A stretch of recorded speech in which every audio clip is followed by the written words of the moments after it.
Okay, so welcome back, everybody. So this is Gita Gyan level 2, and this is our first week. So we will begin with some pranam mantras and Mangalacharan. So this time I'm going to extend a bit more. So previously in level 1, we did the short version of it. So here we are going to do the standard version, which usually we say these prayers before we do anything, we have any classes or whatever. So I've put the translations there also for each part in a small box. So you can follow the Sanskrit, and then later I will send the PDF to everyone and you can look at the translation. So if you can join me, you can join me together. Om Ajnana Timirandasya Jnananjana Shalakaya Chaksuru Yena Tasmai Shri Gurave Namaha Sri Chaitanya Manobishtam Stapitam Yena Bhutale Swayam Rupa Kadamayam Dadati Swapadantikam Vandeham Sri Guru Sri Yuta Padakamalam Sri Gurun Vaishnavamscha Sri Rupam Sagrajadam Sahagana Raghunatanvitam Tam Sajivam Sadvaitam Savadutam Parijana Sahitam Krishna Chaitanya Devam Sri Radha Krishna Padan Sagana Lalita Sri Vishakhanvitam Scha Hey Krishna okay.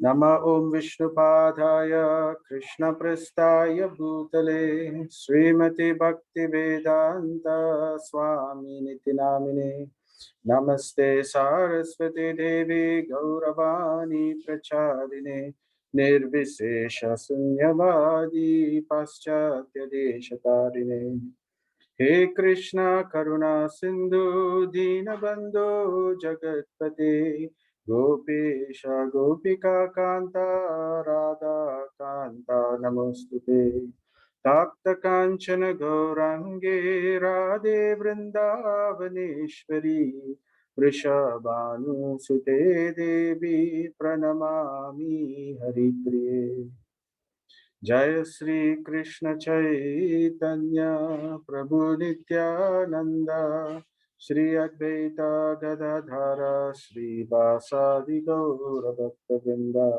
Hare Krishna Krishna Krishna Hare Hare Hare Rama Rama Rama Hare Hare Hare Krishna Krishna Krishna Hare Hare Hare Rama Rama Rama Hare Hare Hare Krishna Krishna Krishna Hare Hare Hare Rama Rama Rama Hare Hare Nama Om Vishnu Padaya Krishna Prastaya Bhutale Srimati Bhakti Vigna Vinashana Nrsimhaiti Namine Mukam Karoti Vachalam Pangum Langayitim Girim Yat Kripa Tamaham Vande Sri Guru Dinatarinam Paramananda Madhavam Sri Chaitanya Mishwaram Om Tat Sat.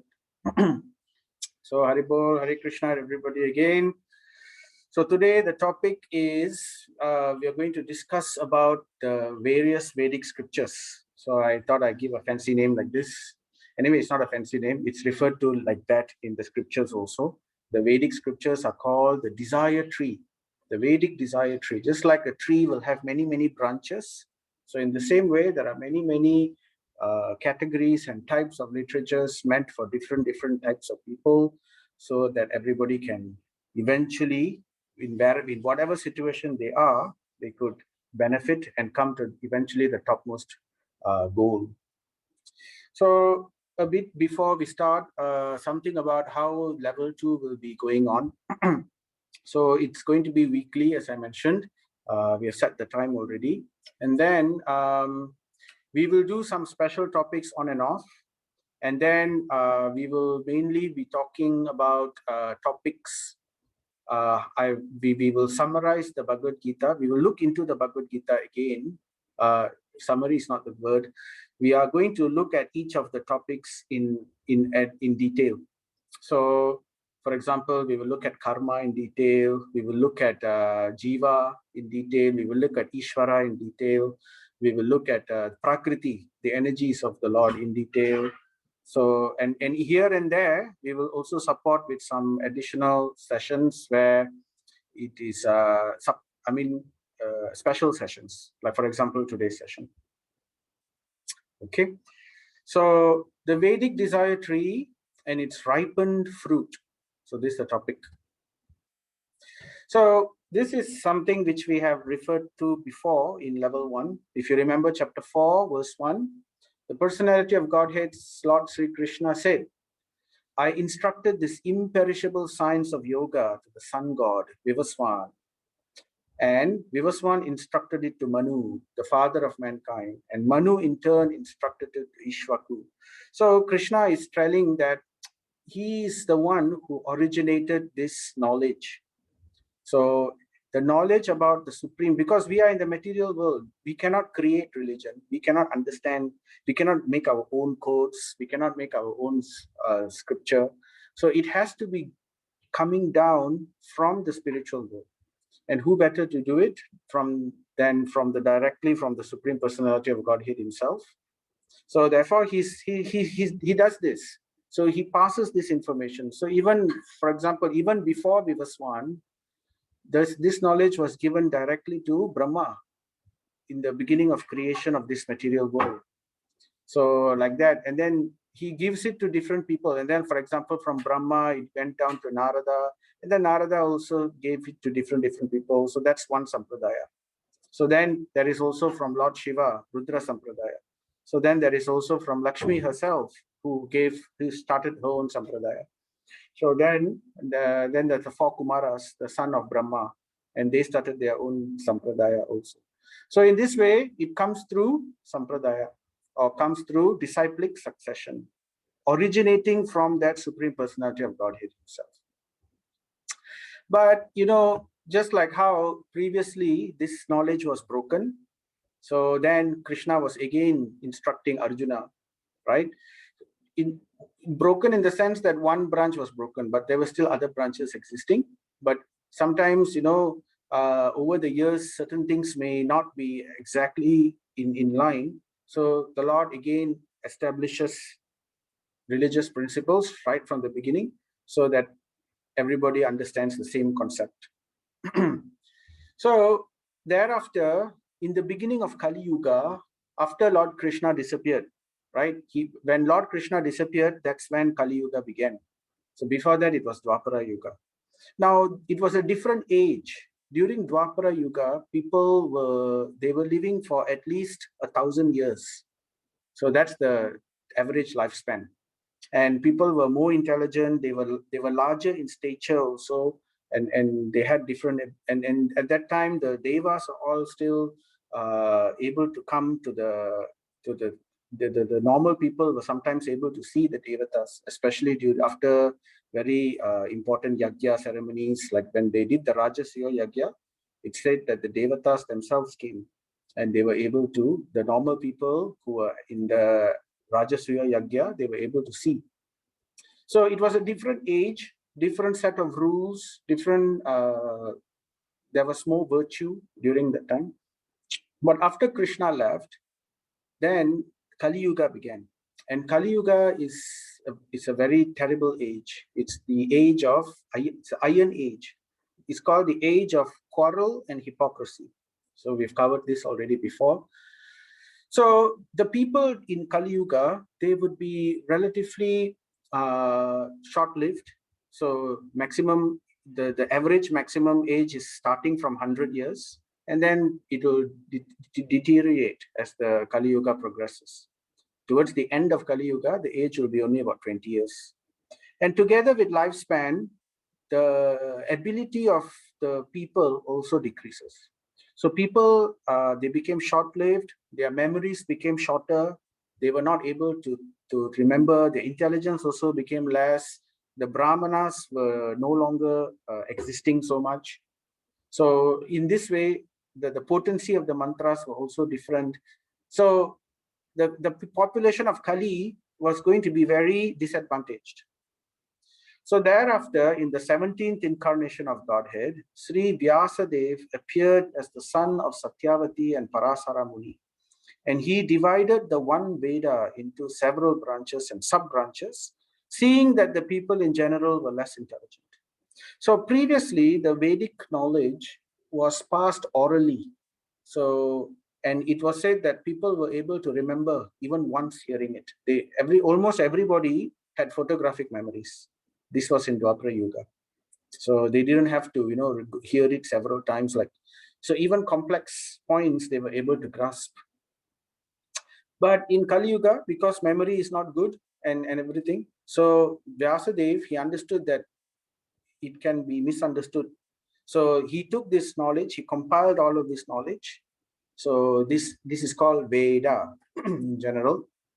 And then he compiled it, and then he broke it into subdivisions and sub branches. And then he entrusted each division and each branches to his disciples. And each of his disciples will further pass down orally. So the written works were there, but knowing that in Kali Yuga some of these written works also may not be lasting, so therefore he also entrusted it to his disciples. So the disciples will make sure that orally there is also support, the written works were also there, and in this way it will be passed down throughout Kali Yuga. So, but the point here I'm trying to say is that this knowledge of the Vedas is not man-made. It is coming from the Supreme Lord himself, and the one who broke it into the Vedas, subdivided and subdivisions, was also the Supreme Lord himself. So Srila Vyasadev is the 17th incarnation listed in the Srimad Bhagavatam. And in this way, he was a Sakyavesh avatar of the Supreme Lord, and he was the one who broke compiled the Vedas in written form. So therefore, it is called Apaurushaya. Apaurushaya means it is not man-made. It is Parushaya means human. So it is beyond human. Apaurushaya. It's not something which can be made by human. So these are the Vedic scriptures. So even now also, even in modern science, archaeological evidence, it confirms that this is the oldest scripture existing. Archaeological evidence dates back to 3,000, almost 4,000 years, right? And that's just archaeological evidence, because at that time, these things were written in papyrus and banana leaves, and those things don't really last. So they were again and again copied and again copied. So the archaeological evidence they found also, it's only those which are found in stone, so which was existing. So actually it's beyond even. So Krishna says, this supreme science was thus received through the chain of disciplic succession, and the saintly kings understood it in that way. So again, it's even though it was written down, but the point is Vyasadeva entrusted it still to his disciples. So the disciplic succession was still going on. And so that this message is carefully preserved and the meaning is not lost or deviated or distorted. So in this way, it was preserved. So, we also have this point, Sampradaya Vihina Ye Mantraste Nishphala Mataha. Padma Purana says, so unless the mantra is heard through the disciplic succession, it does not have any potency. So that's because the understanding, number one is the understanding. Number two, it has to go through the disciplic succession as per the will of God. So he sets it this way. So that, and thirdly, we get the blessings of the acharyas that comes through. In spiritual life, everything comes through blessings, right? We cannot do on our own. Just like how in modern day, if somebody wants to become a doctor, they cannot say that I will buy the medical books and I will learn them myself and then I will become a doctor. So it's not like that. One has to go to medical school and then one has to be taught and then one has to pass exams and everything, and he has to be qualified and approved. Then he can become a doctor and he can practice. So this is true for every other knowledge or profession, right? And how much more it should be for spiritual knowledge, which is the king of knowledge, right? So it is not so easy to understand spiritual knowledge. It's much harder. It is spirit, it is subtle. So definitely it has to come through this. It's not enough that we go through just the books. So the first key, so there are several keys to understanding Vedic scriptures. There are people who don't go through Sampradaya and they just on their own, they start reading certain scriptures. And because they are not trained properly, they do not know the purpose behind the scriptures, because the scriptures have many, many things. And it's easy to be bewildered. We can misunderstand a lot of things. So therefore, the first key is it has to come through Sampradaya. It has to go through the guru-disciple relationship. So only then one is able to properly understand and unlock the mysteries of these Vedic scriptures. So we heard also in Bhagavad Gita, if you remember this slide, in chapter 2, 246, there's a verse, right? All purposes served by a small well can at once be served by a great reservoir of water. So like, for example, in a small well, we can drink water from it. We can, whereas the large reservoir also can drink water, but it can do much more beyond that. So similarly, all the purposes of the Vedas can be served to one who knows the purpose behind them. So that is why the Sampradaya is very important, because there are thousands and thousands and hundreds of thousands of verses. Mahabharata alone has 100,000 verses. And the Vedas have thousands and 10,000, 20,000. That's just one of them. So we need to understand the purpose so that we don't get lost in all the various aspects that are discussed. Because what does the Vedas speak about?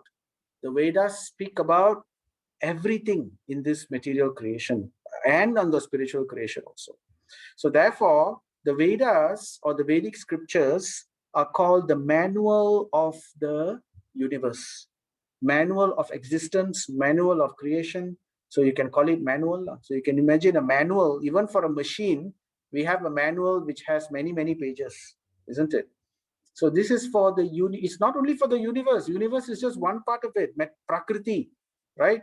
It is manual of the universe, manual of the Jiva, the soul, manual of the Ishvara, Supreme Lord, manual of Kala, time, and manual of Prakriti. Manual of Karma, action. And on top of that, interrelationship between all these five and how to come out of this. So all of this is given in the Vedic scriptures. How to exist, how to live, how to eat, how to, what are the routines we should be doing. Everything is given there to teach human being, right? So let's look now. So what happened is these Vedic scriptures are basically broken into two categories. So this is the first branch of the Vedic scripture. The tree of the Vedic scriptures has the two branches. One is called Shruti and the other is called Smriti, right? So Shruti, some of you might have heard this name. We have some people now with the name Shruti, the Shruti Hassan, Kamala Hassan's daughter. So like that. And then Smriti, you may not have heard, but then there are. So what is Shruti? Shruti means that which is heard. That is the meaning of Shruti. That which is heard, right? And Smriti is the meaning of Smriti is that which is remembered. So that which is heard and Smriti is that which is remembered. And these are together the Vedic scriptures. And so then there are some people who don't go through Sampradaya, or even some who go through, basically they have this understanding that only one of it is to be accepted, or they accept some of it, but they reject some. There are some people who accept Shruti and they reject Smriti because they don't like what the Smriti says. It doesn't go along with the ideas that they have developed from the Shruti. So they read the Shruti and then they come up with their ideas of the understanding. But then when they see the Smriti and then they see that it doesn't coincide, so therefore they conveniently reject it. And then there are some people who read Smriti and then they get lost in all the different words and they come up with their own conclusion. But then when they try to match it with Shruti, when double check with Shruti, it says something different. So therefore, they reject Shruti and they just take Smriti. So which one is correct? So we can get the idea from Vasudev himself, from basically the Vedic scriptures, right? The key is to analyze everything, then we can understand. So from the Bhavishya Purana, it says one should consult both kinds of scriptures, Shruti and Smriti, as a guide to all one's activities, because religion that does not refer to them is simply a disturbance to society. So that's an important point. So that's why Prabhupada likes to say, religion without philosophy is sentimentalism. So people sometimes, they have different ideas, they think this is religion, but there's no real grounded philosophy. So it's basically sentimentalism. So it has to be based on grounded philosophy, and this philosophy has to be based on both. See, it says here both Shruti and Smriti. It cannot be just one of it. So this is the second key. So what was the first key? The first key is we have to understand through Sampradaya. Otherwise, we will not understand. There are hundreds of scriptures. We will not know the full entirety of it. So therefore, because we come through Sampradayas, the Guru disciple, they pass on this information that we have to take from Shruti and Smriti. So this is the second key. Shruti and Smriti is accepted. Okay, so we've spoken about Shruti, we've spoken about Smriti. Now let's look at each of them now. So now these two branch, the Shruti branch expands into 4. So in the Shruti, what is Shruti? To be heard, right? In the Shruti, we break into 4. That's called the Sama Veda, Rig Veda, Yajur Veda, and the Atharva Veda. So we would have learned this in school, right? Previously, the 4 Vedas, Chatur Veda. So you remember also in Bhagavad Gita, Krishna says, amongst the Vedas, I am the Sama Veda. So therefore, I put the Sama Veda first. Right. And then, but archaeologically, they have tested and they say the Rig Veda is the oldest based on archaeological testing, right? But it's actually older than that. So the Sama takes priority based on Bhagavad Gita. So the Yajur Veda has 2 sections to it. One is called the Shukla, the bright section, and one is called the dark section, Krishna. It's just like Shukla Paksha and Krishna Paksha. So these are the 4 Vedas. Now, what is the Sama Veda all about? So that one we won't go into all of them. Basically, I'll just give a brief description. Sama Veda has a lot of collection of hymns and prayers. So a lot of glorification, prayers, hymns, poetry, these kind of things in glorification of the various deities. So this you can find in the Sama Veda. So there are other parts to it also, but some of them have more of certain things. So then this Sama, Rig, and Yajur and Atharva are broken into 4 categories. You will find 4 sections in each of these. So for example, the Sama Veda will have one section called Samhita, another section called Brahmana, another section called Aranyaka, and another section called Upanishad. So you can sub-categorize them like this. So that's true not only in the Sama Veda, but also in the Rig, the Yajur, the Atharva. So you have these 4 sections. So what are these 4 sections? The 4 sections, the first one, Samhita, it's basically, this is where mainly the hymns are there. So just now I said the hymns, right, is mostly found in the Samhita, in the Samhita section of the Vedas, which you can find in Sama, Rig, Yajur, and Atharva. So mainly they glorify various deities, devatas. And in the Samhita section, you will find mostly they are glorifying Indra, Soma. Soma means the moon, Surya, Agni, and the other devatas. So, and then after that, there's the Brahmana section. The Brahmana section is basically explanation of the Samhitas. So in the Samhita, not only hymns are given, rituals are also given. They will tell like certain rituals, certain samskaras, certain yagyas, various kinds, all the different yagyas, all the different rituals, these are given in the Samhitas. And together with it, the hymns and the poetry and all that is together with that. The mantras which are to be said, all this comes under the Samhita section. So the Brahmana section explains the deeper meaning behind the rituals.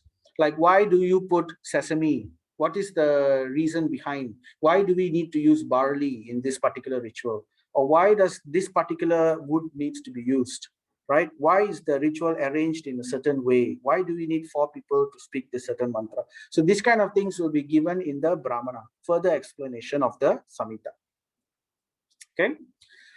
So both of these two are mainly talking about Karma Kanda.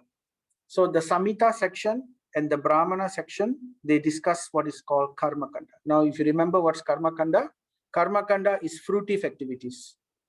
Fruitive activities means basically like we have desires. So therefore, certain rituals are given or certain prayers are given so that our desires are fulfilled, material desires, right? Like, they sometimes astrologers, they will tell, you do this charity, or you go and put this, you do this, you show this light to Saneshwaran or something like that, and then you get your problem solved. So these are all karma kanda activities.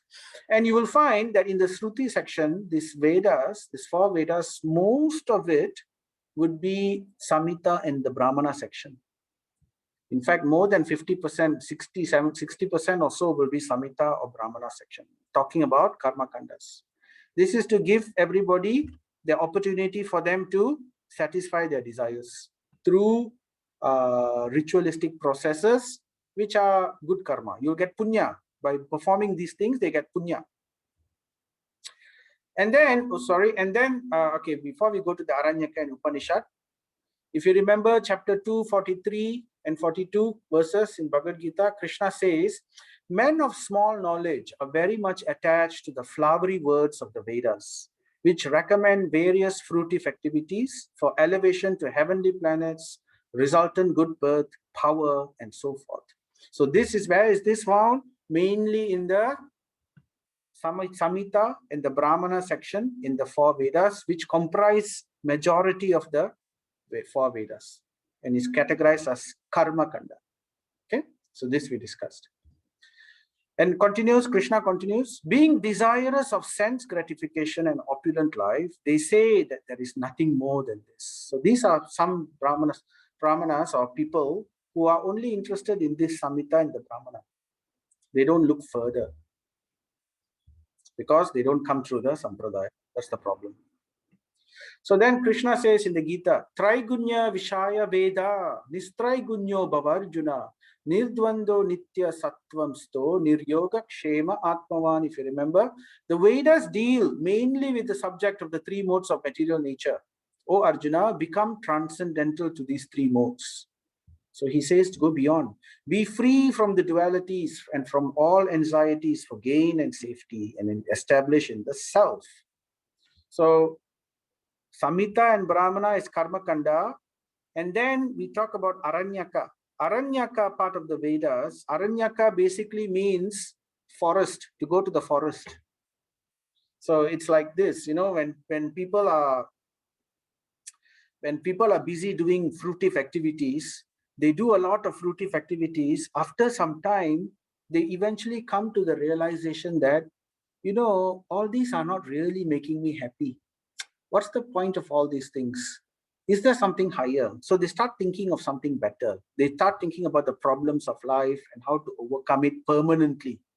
So this kind of, therefore, Aranyaka. Aranyaka is basically the bridge between Karma Kanda and what is called Jnana Kanda. So the karma part of the Vedas and the Jnana, the knowledge part of the Vedas, in between comes the Aranyaka part. So there are some stories and conversations here, which is designed to create the doubt or the curiosity to the person who's reading the Vedas. Oh, there's something higher. What about retirement? Let's think about something, what to do after this. So that is Aranyaka section, the bridge. And then the most important part of these 4 Vedas is what is called the Upanishads, which talk about Jnana Kanda. So Jnana Kanda is actually the cream of these 4 Vedas. So what's the meaning of Upanishad? Upanishad literally means come and sit nearby, come and sit with me. So what does that mean? So it's like this. It's like let's look at human beings in normal life, right? In the beginning, we are like students. We call the 4 ashrams: Brahmachari ashram, Grihastha ashram, Vanaprastha ashram, and Sannyas ashram. So in the beginning, we are brahmacharis, right, or student life. So we are learning many things, right? And then we become grihasthas. As a student, we have many dreams. We want this, we want that, we want this, we want that, and then we achieve these dreams. And as grihasthas, as married people, we are very responsible. We have so many things to do. As we have to support our family, we have to earn a living. So that is Samhita and Brahmana. So Samhita is like the brahmachari, Brahmana is like the grihastha, the married person, the responsible person. And then they realize there's something more to life. I'm not meant to just be born as, to do this kind of work. There's something higher. So that is like retiring. They're planning to retire. So in retirement, there's Aranyaka. And then they take up their spiritual life seriously, and they have realized that there's no point or purpose to this karma kanda. I should think about my soul, how to give food for my soul, how to go beyond this birth and death. So the moment they become serious, right, then they take a guru. They take a guru and become a sishya, right? So therefore, it's called Upanishad. Come and sit near me. So it is that literally means taking a guru, or taking the idea of becoming initiated, to take diksham. So that means seriousness in spiritual life. So that is Upanishad. Upanishad is basically talking about serious topics about Jnana Kanda, how to go beyond. So as I said, there are 4 topics in life: Dharma, Artha, Kama, Moksha. Dharma means we do duties. Why we do duties? So that we get artha, wealth, or we get fruits. And why do we want these fruits or wealth? So that we can satisfy our desires, kama. And after we satisfy our desires, we realize it's not really making us very happy in this world. So then they want to think about liberation, moksha. So therefore, these 4 Vedas, they talk about this cycle: Dharma, Artha, Kama, Moksha. But moksha alone is not sufficient, because they need to know what is the ultimate goal of life. They need to understand what is the purpose of jiva. Jivaira swarupa hoy krishnera nityadas. They must understand bhakti. Then only they can break this cycle. Simply becoming liberated is not sufficient. After a long period of time in liberation, in Brahman, they will again come back into human life, dharma. So therefore, the cycle continues. So one has to break this cycle permanently. So the Upanishads give this kind of knowledge. They give hints of this knowledge hidden inside. So let's look at these Upanishads, the cream of these Vedas. Now, Upanishads, there are 108 Upanishads, right? And amongst these 108, about 11 of them are considered Mukhya Upanishad, important Upanishads. Not to say that the others are not important. The others are all important. Actually, all the Upanishads are equally important. It's just that some Upanishads, they have more subject matters. They discuss more subject matters. So when a certain Upanishad discusses more subject matters, and also in the Vedas themselves, they sometimes point to a certain Upanishad as more important. So then we can consider those as Mukhya Upanishad. So amongst them, the ranking of the Mukhya Upanishads are given here. So the number 1 Upanishad is Isho Upanishad, followed by the Kena Upanishad, followed by the Katha Upanishad, the Prashna Upanishad, Mundaka Upanishad, Mandukya Upanishad. So like that it goes on. So altogether there are 108. So it doesn't mean that other Upanishads are not important. They are. It's just that there are smaller in size. So in category only, this is linked like this. So these are the cream. These are the cream of the Vedas from the Shruti branch. So let's look further now. Now, in this Vedas, there are thousands and thousands of verses in these Vedas. And actually, half of them are lost currently. In current times, whatever that was written, there were initially more than 100,000 verses like that. Half of them are lost. But somehow, thanks to the Vyasadev's foresight, he had put certain people in charge of these Vedas, right? So therefore, some of the oral traditions still survived. And the Upanishads also managed to survive in certain temples. So they discovered them over the years. Now, some temples, they are hidden, so we don't know where they are.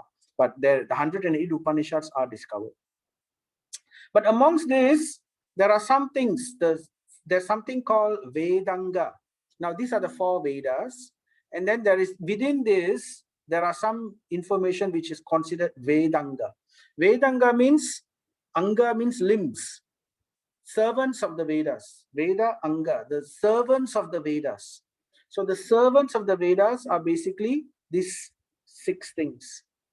So one is called Siksha, pronunciation. So 1 to 5, it's all about Sanskrit. How to understand Sanskrit and properly understand the meaning behind these Vedic scriptures. It's very high poetic Sanskrit, not easy to understand. So the Siksha, first is called Siksha, pronunciation, how to pronounce correctly each Sanskrit word. And then number 2 is called Chanda, meter. Meter means, certain verses, they have a certain way of saying it. Like some mantras, there's a certain way of saying it. So it's not enough that we just pronounce them properly. It has to be said in a certain meter for that particular ritual for it to be successful. So these are called chandas, meters. And then there's called Vyakarana, grammar. Now, Sanskrit is a very fluid language. It's just adding one syllable to that Sanskrit, to that word can change the meaning, right? For example, karma. And then if I say karma means action, karma means inaction. So just add the syllable in front and the whole thing changes. So like that, it's very fluid. It's highly complex. So therefore, and very perfect grammar. In fact, the grammar is symmetrical. You can actually build a symmetrical geometry out of that grammar. And even modern scientists acknowledge that Sanskrit is the perfect language for computers. So therefore, grammar, Vyakarana. And then there's something called Nirukta, etymology, meaning behind the words. One word can have multiple meanings in context. So this is also there. Kalpa, ritual details. And then in the Kalpa, you will find certain other sections called Dharma, Artha, Kama Shastras. So, and from this, Dharma Shastra, it means basically Shastras about law, what is right, what is wrong. Example of such Shastras, Manusmriti is one of them, very famous. It comes under this category of the Vedas. And then there is also Artha Shastra. Artha Shastra means Shastras which tell us how to live economically, how to build an economy. Like, for example, farming, cow protection, the models of economy and all these things are there.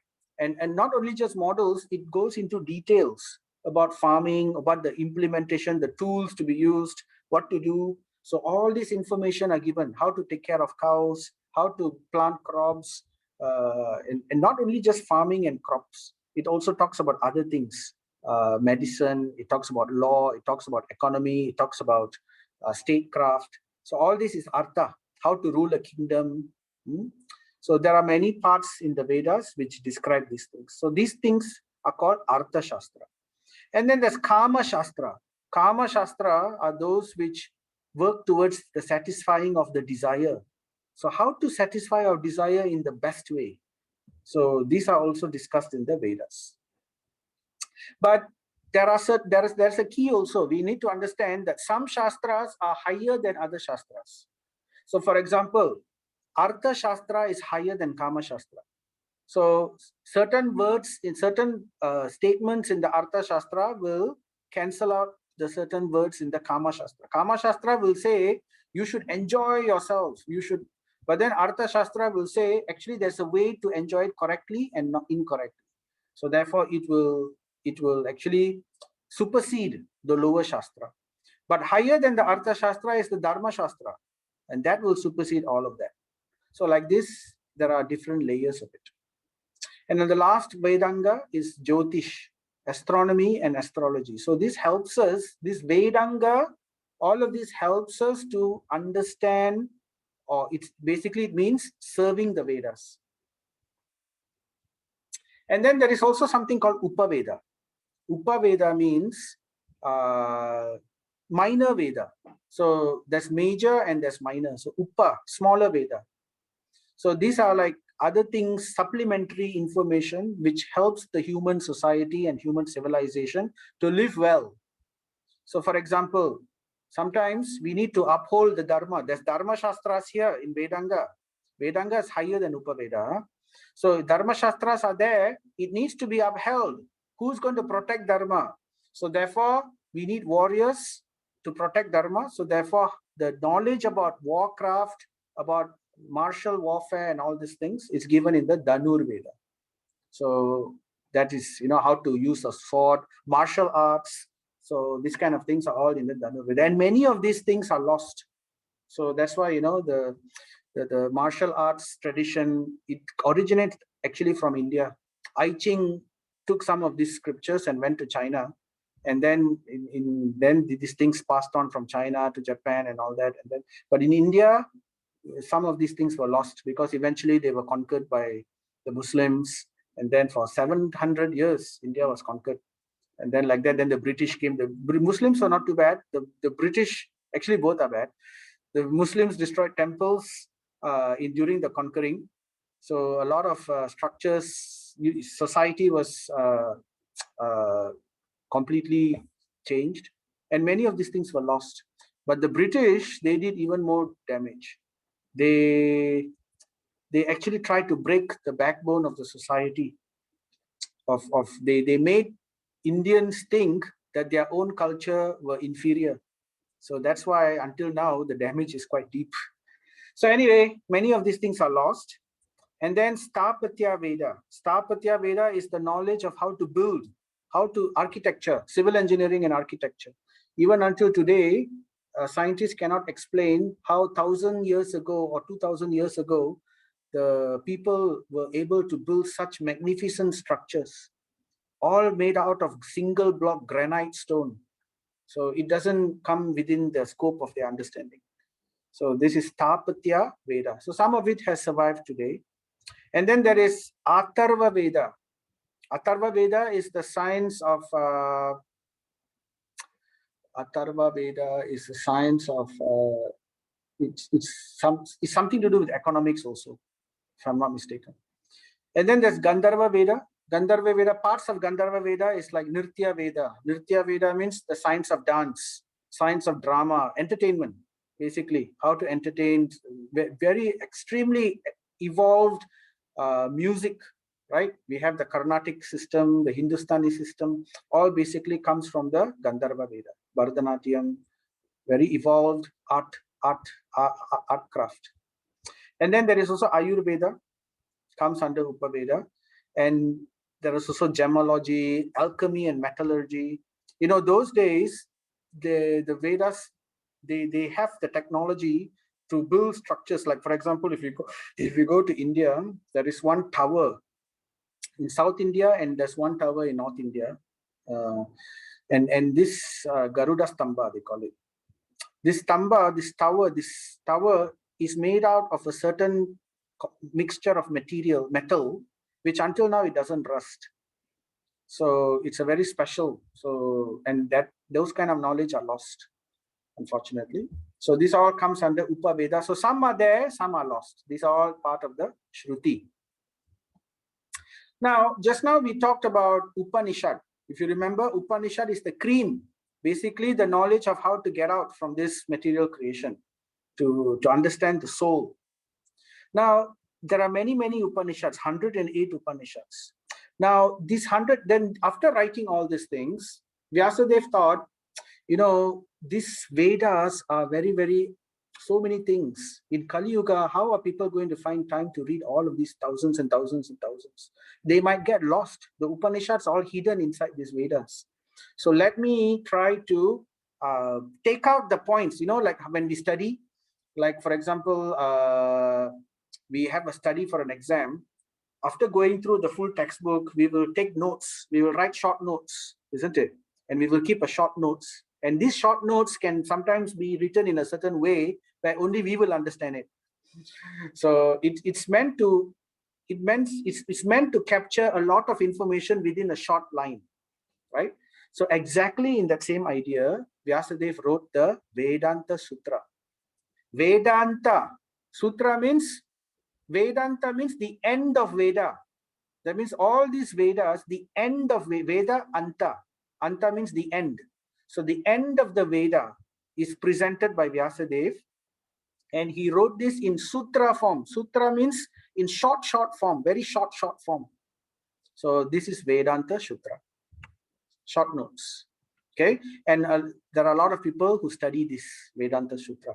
But this Vedanta Sutra is written in very, very elaborate Sanskrit where one sentence can have many meanings. So because of this, people have a lot of misunderstanding. They tend to misunderstand the meanings. But that's again because people don't go through the Sampradaya. If they go through the disciplic succession, then they can understand. Okay, so these are basically the Shruti.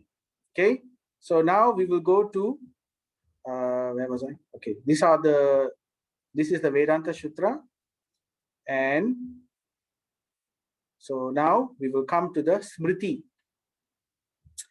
Under the Smriti section, we have, remember what is Smriti? To be remembered, right? So Shruti is to be heard and Smriti is to be remembered. Now, which do you think is more important? To hear or to remember? So sometimes we hear and it enters through one ear and then it goes out through the other ear. But what is more important is to remember, Smriti. But anyway, both are important, right? So we should hear and then we should remember. So to help us remember the essential meanings of the Vedas, which are presented in so many different varieties, to help us to remember the essence of them, the Smriti is given. Especially Smriti is given for people in Kali Yuga, because in Kali Yuga, people do not understand high Sanskrit and they will get confused and a lot of things may not be understood properly. So to help us understand the meaning in Smriti is presented in the Smriti. It's divided into three: Purana, Itihasa, and Tantra. Now, Tantra is, we will talk about Tantra later. It is not really mainstream Vedic scripture. It is a bit supplementary. It's considered supplementary, non-Vedic, but mainly because some of this Tantra is lost. But the Vedas do refer to some of these Tantras. So therefore, we know that there is such a thing as Tantra, but majority of it is lost, and it's only preserved through orally it's preserved by certain obscure people here and there. But some of them do write, so therefore it's classified under Tantra, but it's a bit separated from the mainstream Vedic scriptures. So it depends on which Sampradaya we are looking at. If it comes to Sampradaya, then we accept it. So we won't look at Tantra first. Let's look at Smruti and Smriti. So then there's this verse which comes. This verse comes in the Brihat Aranyaka Upanishad 2:10, which is part of the Upanishads here in the Vedas. It says the Rig, Yajur, Sama, and Atharva Vedas, as well as the Itihasas and the Puranas, all manifest from the breathing of the Lord. So there are some people who claim that they will only accept the Shruti and they won't accept the Smriti. So to nullify these kind of claims, we claim things from the Shruti also, saying that both Purana, Itihasa, and all these Vedas have to be accepted equally because they all manifest from the breathing of the Lord. They are Apaurushya, not man-made. Okay, and there are other verses also. Another one, the Rig, Yajur, Sama, and Atharva Vedas and the Itihasas, Puranas, Upanishads, verses and mantras, sutras, and the spiritual knowledge and explanations within all emanate from the Supreme Being. And then there are also other verses. This is from the Chandogya Upanishad. It says, indeed, the Rig, Yajur, Sama, and Atharva Vedas are the names of the four Vedas. The Itihasa and the Puranas are the fifth Veda. So this is very important point also for us to understand. So we have to accept these as the fifth Veda, especially the Purana and the Itihasas together, comes under the category of Smriti. The four divisions of the original sources of knowledge, the Vedas, which are talking about the four Vedas here, were made separately. But the historical facts and authentic stories mentioned in the Puranas are called the fifth Veda. So we have the fifth Veda, which consists of Purana and Itihasa. So this is our third key. So we get these keys because it's coming through Sampradaya. So therefore, we can highlight the verses to corroborate these points. So this is the third key. The first key was Sampradaya. Second key was Shruti and Smriti to be accepted together. Third key is, this is considered the fifth Veda, Purana and Itihasa. So now we can continue. So then it says here in the Mahabharata, one should expand and accept the meaning of the Vedas with the help of the Itihasas and the Puranas. The Vedas are afraid of being mistreated by one who is ignorant of the Itihasa and the Puranas. So this is a very interesting point for us to think of. So, and in the Itihasas, let's talk about Itihasa first. In the Itihasa basically means history. It literally means history. And these are factual histories. It's not imaginary or it's not mythology, as how some people would want us to believe. Actually, this is the job of the British. They did this for 200 years. They inculcated this doctrine that everything Indian is mythology and inferior, and everything Western is true and real and science and all that. So it has deeply ingrained into the society. So, but before that, it was accepted as literally the truth. We have to, and nowadays we have evidences, we have archaeological evidences which are coming up one by one, which are challenging the mainstream ideas. So anyway, so the two Itihasas, one is Ramayana, 24,000 verses of perfect poetry in beautiful shloka is the Ramayana, which until then, nobody could come and say that they have this much of poetry. The closest to it is the Iliad and the Odyssey, which comes from Greek civilization. And that only has about less than 10,000 verses, if I'm not mistaken. And that's supposed to be the masterpiece of the entire world. But Ramayana is 24,000 verses. And Iliad and Odyssey is not even in poetry. Ramayana is in perfect poetry, symmetric poetry. And then we have one more, Mahabharata, which is, it beats even the Ramayana in terms of size, 100,000 verses, just the Mahabharata alone, the largest epic in the world. And you know, the Mahabharata is basically Vyasadev's secret weapon. Why is it called the secret weapon? Actually, both. Ramayana was written by Valmiki, who was a disciple of Narada Muni, and Vyasadev also wrote Mahabharata. Both of them are secret weapons of these sages in Kali Yuga. Because in Kali Yuga, nobody understands Sanskrit very well. And on top of that, nobody really follows the four sampradayas. And on top of that, nobody has the time and the effort to go through these hundreds and thousands of Vedic scriptures and everything. So, and you need to be philosophical, you need to be intelligent, you need to, know so many things in order to understand the Vedas properly. So the secret weapon for the majority of the population in this world is the Ramayana and the Mahabharata. Why? Because it comes in interesting story form. It's, very interesting, the story. If you read the Ramayana, if you read the Mahabharata, or even if you see the serials, it's presented in a it's like watching a serial. And this is where the genius of Vyasadeva comes. Because, when we like to watch serials, people like to watch serials. If you look at India and Malaysia, they all get caught up in watching TV and everything. So why? Because it talks about drama, there's lots of drama, all kinds of things are there. Illegitimate children, and then there is also dynastic intrigue. When one dynasty is trying to displace another dynasty, they're trying to steal the kingdom. So it's very interesting. It makes a very wonderful epic.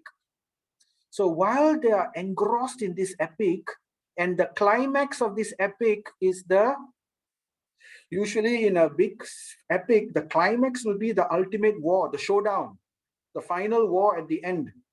And this time, nobody wants to go to the bathroom, nobody wants to pause, nobody wants to put the popcorn in their mouth, everybody's glued to the screen. What's going to happen? What's going to happen? And at that time, right in the middle of the highest peak of that epic, bam, then Vyasudev gives the Bhagavad Gita, so that he's trying to trick people, even people who are simply the masses, just so that they can somehow force feed this Bhagavad Gita inside. It's like sugarcoating a pill and giving it to the child so that the child can eat and be cured. So that is how the Ramayana and the Bhagavad Gita work. So in this way, it tricks the majority of Kali Yuga population into understanding these things. Okay, let's hear a little bit about the Bhagavad Gita. So we've heard many things in level 1 already, but this is from the Padma Purana. Lord Shiva is telling Parvati. Goddess Parvati said to Lord Shiva, "My dear husband, you know all the transcendental truths, and by your mercy, I have heard the glories of the Supreme Personality of Godhead, Krishna. O Lord, now I long to hear from you the glories of the Srimad Bhagavad Gita, which was spoken by Lord Krishna, and by hearing which one's devotion to Lord Krishna increases." So in this section of the Padma Purana, Lord Shiva starts to give glory of every chapter of the Bhagavad Gita. Now, we didn't talk about this in level 1, but because this is quite a long, each chapter, Lord Shiva gives a story.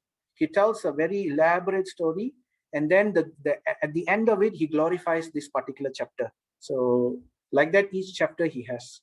So one day, we have books on that also. So one day we can also, I will probably try to put in 1 or 2 chapters. But anyway, let's see what Lord Shiva first says. So in this same Padma Purana also, like that, he glorifies each chapter of the Bhagavad Gita. It's called the Gita Mahatmya also. Another is also called Gita Mahatmya. And then Lord Vishnu also says in the same Padma Purana, Lord Vishnu said, "My dear Lakshmi, the workings of my multifold energies and how to become free from the bonds of birth and death and attain my eternal nature can only be understood by one of pure intelligence who has an inclination to render service unto me." So he says only a devotee or a bhakta can fully understand the full meaning of the Bhagavad Gita. So this is very important point. This transcendental knowledge is fully explained in the Srimad Bhagavad Gita. So Lord Vishnu tells to Lakshmi Devi. So Lord Vishnu said, "I myself have manifested in the form of Bhagavad Gita." So the Bhagavad Gita is Lord Vishnu himself, right? Or Lord Krishna himself directly. So therefore people worship the Bhagavad Gita. And then Sripad Sankaracharya also has said in the Gita, in his Gita Mahatmya, we have heard this already, right? All Upanishads are like a cow. So we now we know where the Upanishads are, right? The Upanishads are the cream of the scriptures of the Vedas, are like a cow. And the milker of the cow is Lord Sri Krishna, the son of Nanda. Arjuna is the calf. The beautiful nectar of the Gita is the milk. And the fortunate devotees are the fine theistic intellect, that means devotees, who are the drinkers and enjoyers of that milk. So the Upanishads are like the cow, and the essence of the cow is the milk, and the milk is the Gita, and Krishna is the milkman, and Arjuna and all of us are like the calf. Okay, so with that we can understand the position of the Bhagavad Gita. So now I put a connection here. So you can see the Upanishads are linked to the Bhagavad Gita. Although the Upanishads come in the Shruti section, the Smriti section, the Bhagavad Gita is also considered Upanishad. So it is called Gita-Upanishad. And therefore it appears, it's the secret weapon of, and if it's a secret weapon, you can imagine what you call Vyasadev would have taken all the essence of all the Upanishads and put here. So that's why Sripad Sankaracharya also says the same thing. The essence of the Upanishads are in the Bhagavad Gita, meant for the people in Kali Yuga especially. And then we talk about the Puranas. Okay, it's already 8:45. I don't think we have time to go through the Puranas today. We will talk about the Puranas the next class. but I will just speak a little bit about what the Puranas are. Now, Puranas have many things inside. It's also written like story, like Mahabharata and Ramayana, and it also has many parts to it. It talks about philosophy, it talks about, but categorically, this is called Purana. Hmm. Purana basically literally means the oldest. It means the literal meaning translation is the oldest. So it's like, that means it's basically coming from beyond time. Different stories about different yuga, about different pastimes, and it passes a lot of information there. So these Puranas can be divided into two. Mahapurana, there are 18 Mahapurana, and there are 18 Upapurana. So Upapuranas means lesser Puranas, and Mahapurana means greater Puranas. So it doesn't mean one is, Upapurana means it's not important. It's important. There is a key to understanding the Puranas. We will discuss this. I only gave 3 keys today. There are 6 keys altogether in understanding Vedic literature. So we will talk about the other remaining keys in the next week's class. Okay. So Mahapurana is considered Mahapurana when they talk about 10 different topics. So in order for a Purana to be categorized as Mahapurana, it has to talk about 10 different topics. For example, it has to talk about creation. It has to talk about soul. It has to talk about the supreme destination. So like that, it has to talk about, dharma or something like that. So like that, there are 10 topics. So if 10 topics are all included, then it's considered Mahapurana. And if less than 10 topics are there, then it's called Upapurana. But both information are important. But nevertheless, some Puranas override other Puranas, and other Puranas override other Puranas. So here, very carefully, we have to understand. So here's another place where people get confused a lot, understanding the Puranas. So we will talk about the secrets of understanding the Puranas in the next session. Okay, so it's already 8:50, so we will stop here and we will see if there's any questions from anybody. Sorry, Prabhu, I'm a bit late. I went for a meeting. Okay, no problem. So it's recorded, so I'll share the recordings later. Thank you. Any questions from anybody? Hare Krishna Prabhu, Kavin here. No, Hare Krishna Prabhu. Yes. Okay, where does Patanjali Yoga Sutra fall under? Oh, yes. So that will come under, it actually comes under schools. We will talk about that next week. It's part of my presentation. It's not under the Shruti. Some of it is in the Shruti. Some of it is in the Smriti. It's taken together and it comes under a particular school. If I explain like that to you right now, it might be confusing. So I will explain this in the next class, if you can wait. All right. Thank you. Okay, thank you. Anything else?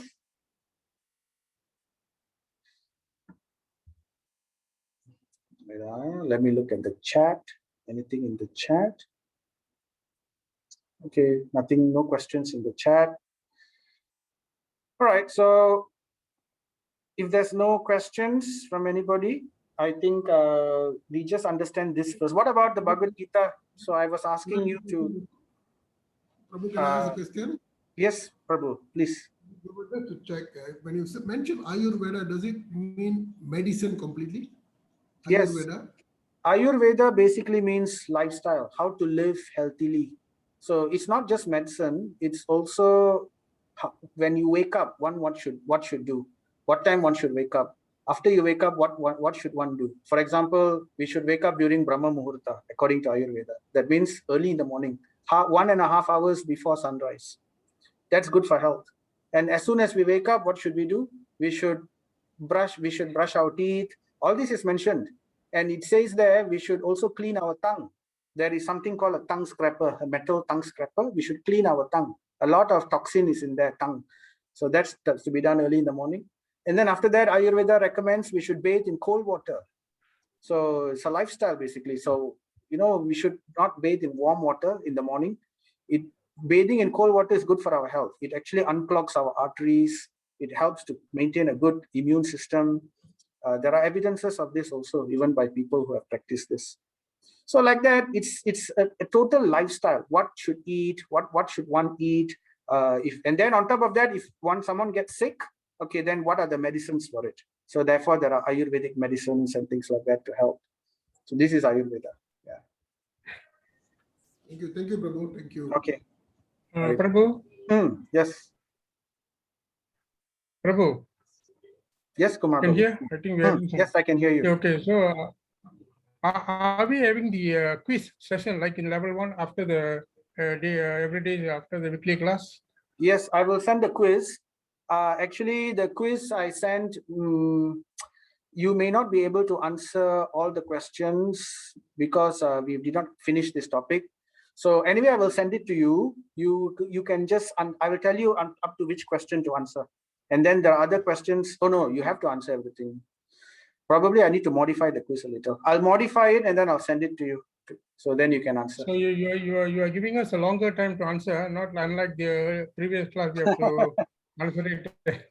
Yes, this time this time I'm doing the quizzes. So previously the quiz was done by other people and it all went to the admin, it doesn't go to me. And then I only get the final thing. So this one I'm doing the quizzes myself and I will have full control. So you can have the whole week. So you can actually do but it's good if you can do it earlier because otherwise you might forget. It's very simple. The quizzes are just to test. It's not really to test you, it's just to, to help you remember and then to get some feedback from you. We appreciate. Okay, thank you, Prabhu. Thank you. All right. Any other questions from anybody?